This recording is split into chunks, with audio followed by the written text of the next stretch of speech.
Au Kenya, le prix du carburant à la pompe a augmenté de 12% après l'imposition de la taxe gouvernementale sur la valeur ajoutée de 16% sur les hydrocarbures le 1er septembre 2018. Une décision qui a suscité la désapprobation de la population. Marchands ambulants, fournisseurs de pétrole et automobilistes se plaignent de cette taxe qui pourrait entraîner une inflation globale de 6% en septembre et de 7,5% en octobre 2018.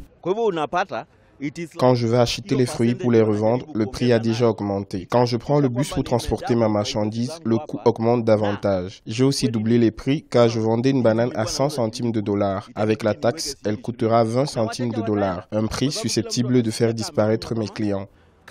La taxe sur les hydrocarbures intervient 2 mois après le rejet par le Parlement de la taxe Robin Hood de 0,05% sur les virements bancaires de plus de 500 000 shillings. Pour certains observateurs, les hausses d'impôts prévues ont été conçues pour financer une série d'objectifs de développement, y compris des soins de santé universels et des logements abordables. Je pense que ce qui a influencé le gouvernement à taxer le carburant, c'est la nécessité d'obtenir de l'argent pour stabiliser les coffres de l'État. En taxant le carburant, cela a conduit à l'augmentation des coûts de transport, des marchandises ainsi que celui de l'énergie. Cette croissance des coûts étouffe la possibilité pour les producteurs de produire pour que les entreprises de logistique puissent transporter des produits et des denrées alimentaires. Les fournisseurs de pétrole indépendants du Kenya ont entamé une grève illimitée lundi 3 septembre, exigeant que le gouvernement revienne sur la taxe sur tous les produits pétroliers.